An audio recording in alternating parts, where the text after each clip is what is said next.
মাঝে মাঝে বলতো খেলা হবে, মনে আছে আপনাদের? এগুলো ভুলে গেলে চলবে না। ওরা 15 বছর আমাদের নির্যাতন করেছে, 15 বছর আলেমদের মেরেছে, 15 বছর টর্চার করেছে, অনেক মহিলাদেরকে বিধবা করেছে, অনেক মায়ের সন্তান খালি করেছে। আল্লামা সাঈদীকে দেবলোকে হত্যা করে পৃথিবীর জমিন থেকে বিদায় দিয়েছে। ওরা শয়তান, ওরা বাংলাদেশের দুশমন, ওরা স্বাধীনতার দুশমন, ওরা কোরআন সুন্নাহর দুশমন, ওরা আলেমদের দুশমন, এদেশের মুসলিম মানবতার দুশমন। অবস্থা যারা বলেন ঠিক কিনা?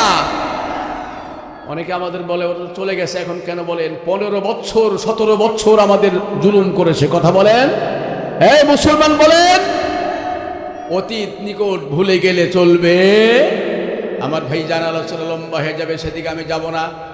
আমার ভাইজান আমার দিক দেখেন, কাম টু পয়েন্ট। এই কুরআনুল কারীমের ভিতরে অনেকগুলো সূরা রয়েছে, তার ভিতর থেকে একটা সূরার নাম হলো সূরাতুল কাহাফ। নামটা কি বলেন তো দেখি? সূরাতুল কাহাফ, মনে রাখবেন। এটাই হলো তাফসীর।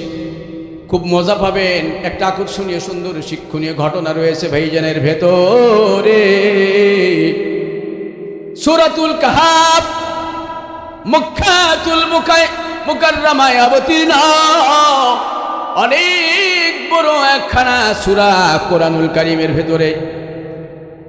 এই সূরা যে ব্যক্তি জুমার দিনে পড়বে, পৃথিবীর কোন মুসলমান নারী যদি এই কোরআনুল কারীমের সূরাতুল কাহাফ জুমাবার কি বার বলেন, কি বার? অনেকে বলে শুক্রবার। না না, শুক্রবার না, জুমাবার। আল্লাহ তাআলা এর ভিতরে বলেছেন জুমার নাম জুমাবার। জুমাবারে পৃথিবীর কোন মুসলমান যদি সূরাতুল কাহাফ তেলাওয়াত করে, হাদিসের কিতাবে নবী মুহাম্মদ বলা যাবে না সাল্লাল্লাহু আলাইহি ওয়াসাল্লাম বলেছেন, পিছনের এক সপ্তাহের সগীরা গুনাহ আল্লাহ তাআলা মাফ করে দেন। আসতে বলেন আল্লাহু আকবার, আরো জোরে বলেন আল্লাহু আকবার। শুধু কি তাই, দাজ্জালের আযাব আসবে, দাজ্জাল পৃথিবীতে আসবে। যেই ব্যক্তি সূরাতুল কাহাফ জুমার দিবসে তেলাওয়াত করবে, ভাইয়া, পৃথিবীতে যখন দাজ্জাল চলে আসবে, তার আযাব গজব থেকে আল্লাহ তাআলা সেই বান্দা বান্দিকে হেফাজত করবে। জোরে বলা যাবে না সুবহানাল্লাহ? আমার ভাইজান সংক্ষেপ করে বলছি, এই সূরাতুল কাহাফ পৃথিবীর কোন মানুষ যদি তেলাওয়াত করে, সমস্ত মানুষের শরীরটা, সমস্ত মানুষের বডিটা আল্লাহ তাআলা জান্নাতের নূর দ্বারা ভরপুর করে দিবেন। আল্লাহু আকবার। আবার কোন কোন তাফসীরের ভিতরে মুহাদ্দিসিনে কেরাম, মুফতিনে কেরাম বলেছেন, সূরাতুল কাহাফ পৃথিবীর কোন মানুষ যদি তেলাওয়াত করে, পৃথিবীর কোন মানুষ যদি পাঠ করে, এত সওয়াব আল্লাহ তাআলা দিবেন, আকাশ থেকে, জমিন থেকে আকাশ পর্যন্ত तमाम পৃথিবীতে যত পাহাড় পর্বত রয়েছে, तमाम দুনিয়াতে যত শূন্য জায়গা রয়েছে, জমিন থেকে আকাশ পর্যন্ত সবগুলোকে আল্লাহ তাআলা জান্নাতের নূর দিয়ে আলোকিত করে দিবেন। বলা যাবে না সুবহানাল্লাহ? সংক্ষেপ ফজিলত বলে দিলাম ভাইজান, এটা মক্কায় অবতীর্ণ। এই আয়াতের ভিতরে আল্লাহ তাআলা কোরআনের ভিতরে এমন একটা বিশাল সুন্দর একটা ঘটনা বলেছেন।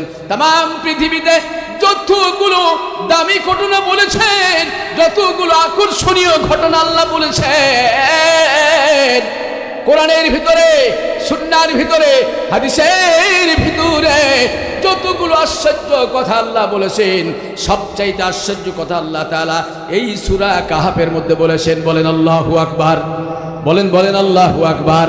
তাই বলে আমি অনেক লম্বা করব না, মূল কথাগুলো বলে দিয়ে আজকে চলে যাব ভাইজান। অনেক শিক্ষণীয় ঘটনা আল্লাহ তাআলা সূরাতুল কাহাফের ভিতরে বলছেন। আল্লাহ ডাক দিয়ে বলেছেন, খুবই মনোযোগ দেন, আমার দিকে তাকান। আল্লাহ পাকের নবী পৃথিবীর জমিনে যখন আসলেন, আল্লাহ তাআলা যখন রিসালাত দিলেন, নবুয়তি দিলেন, কোরআন আল্লাহ তাআলা নাজিল করে দিলেন, রিসালাতের দায়িত্ব দিলেন तमाम পৃথিবীর সব মিডল ইস্টের সব মুসলমানের ভিতরে আল্লাহ তাআলা নবুয়তির ঘোষণা দিয়ে দিলেন। কাফের বেঈমানেরা সবাই নারাজ হয়ে গেল। খুব মনোযোগ দেন। আমার দিক তাকান, তাকান ভাইজান, অল্পক্ষণ একটু ঝলক দিয়ে কিছু কথা বলে আপনাদের কাছে আমি দোয়া নিয়ে মুসাফির মানুষ চলে যাব। একজন মানুষ আমার মঞ্চ থেকে দোয়ার বাইরে যাবেন না, আমি বড় ব্যথা পাবো, বড় কষ্ট পাবো।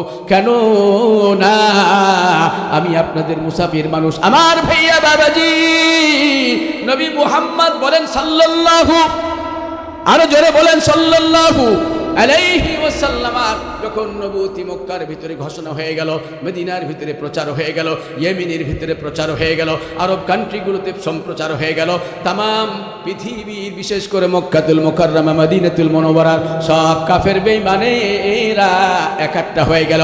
এরা বলল মুহাম্মদ নবী নন, মুহাম্মদ রাসূল নন। যে কথাগুলো বলছে নিজের পক্ষ থেকে বানানো কথা। বলেন বানানো না, দিয়েছেন কে? বলেন কে দিয়েছেন? আমার দিক দেখেন, মনোযোগ দেন, খেয়াল করে শুনেন।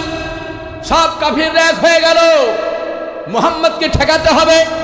আমাদের বাংলাদেশে বিগত 15-17 বছরে আলেমদের কি অন্যায় ছিল। আলেমরা যদি বলতো, সাইদি সাহেব যদি বলতো আমি রাজনীতি করব না, একটা মুসলেকা দিয়ে দিলাম, সৌদিতে বাড়ি, হতো কি হতো না? বলেন বলেন, হতো কি হতো না? আল্লামা মামুনুল হককে নারী কেলেঙ্কারিতে ফাঁসাতো না, আলেম ওলামা নির্যাতন করতো না, মুসলমানদের মার খাওয়া লাগতো না। আল্লাহ পাকের নবী যখন কোরআনের দাওয়াত দেওয়া শুরু করে দিলেন, কবি লিখতে বলেছেন তৌহিদ কি আমানত দি सीनू में है हमारा, तौहीद की अमानत सीनू में है हमारा, आशा नहीं मिठाना नामो निशा हमारा, आशा नहीं मिठाना नामो निशा हमारा। तौहीদের জ্ঞান, কালেমার জ্ঞান, ওহীর জ্ঞান, কোরআনের জ্ঞান, সুন্নাহর জ্ঞান পৃথিবীর কোন মুসলমানের ভিতরে যদি থাকে, তাকে পৃথিবীর যত অত্যাচার করুক না কেন, যত জুলুম করুক না কেন, যত মামলা মোকদ্দমা দেখ না কেন, ওই ব্যক্তি কোরআন সুন্নাহ থেকে কোনোদিন এদার উদার হবে না। কথা বলেন ঠিক কিনা? আমার ভাইজান নবী মুহাম্মদ সাল্লাল্লাহু আলাইহি সাল্লামকে ওরা প্রশ্ন করলো। এখানে লম্বা আলোচনা, আমি হালকার উপর শুধু আপনাদের একটু ডেলিভারি দিচ্ছি। ভাইজান নবী মুহাম্মদ সাল্লাল্লাহু আলাইহি সাল্লামের দরবারে বড় বড় কাফেরদের নেতারা চলে আসলো। নবী মুহাম্মদ, তোমাদেরকে আমরা প্রশ্ন করব তিনটা প্রশ্নের জবাব যদি আমাদের দিতে পারো গো, তবে তুমি আখিরি জামানার নবী, তুমি শেষ নবী, তুমি শেষ রসুল, তুমি শেষ পয়গম্বর, তোমার কালেমা আমরা পড়ে নেব। আর যদি তিনটা প্রশ্নের জবাব তুমি দিতে না পারো গো, তুমি বেঈমান হয়ে যাবা, তুমি প্রতারক হয়ে যাবা, তুমি ধোঁকাবাজ হয়ে যাবা, তোমার কালিমা আমরা মেনে নেব না, তোমার কোরআনের দাওয়াত আমরা মেনে নেব না। আল্লাহ পাকের নবী মুহাম্মদ বলা যাবে না সাল্লাল্লাহু আলাইহি ওয়াসাল্লাম ওদেরকে দায়িত্বহীন কণ্ঠে বলে দিলেন, তোমরা বলো বলো এমন কি তিনটা জটিল প্রশ্ন, এমন কি তিনটা কঠিন প্রশ্ন। ওরা প্রথমে ডাক দিয়ে বলল ওয়াসআলুনাকা আনির রূহ কুলির রূহু মিন আমরি রাব্বি। নাম্বার 1। 2 নম্বর ওরা ডাক দিয়ে বলছে ওয়াসআলুনাকা আন যিল কারনাইন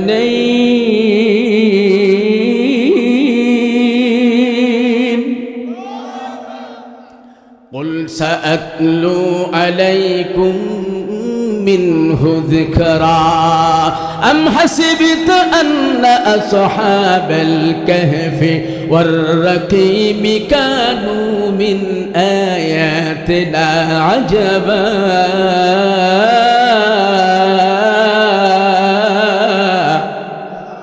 আসতে বলেন আল্লাহু আকবার। এখানে যুবক আছে না নাই? যুবক আছে না মরে গেছে? দেখি যুবকেরা হাত তোলো, দেখি যুবক কয়জন আছে? শুধু যুবকেরা হাত তোলো। যুবকেরা কেন হাত তোলো না? শুধু যুবকেরা বলো, শুধু যুবকেরা বলো আল্লাহু আকবার। এটা যুবকের আওয়াজ না বুড়ার আওয়াজ? যুবকের কেন হাত নামা, হাত তোলো। যুবকের আর একবার বলো আল্লাহু আকবার। যুবকের হাত নামাও। ও বাবাজি, আমার চাচা, আমার বাবাজি, একটু আপনারা মেহেরবানি করে আওয়াজ দিবেন, আমি আপনার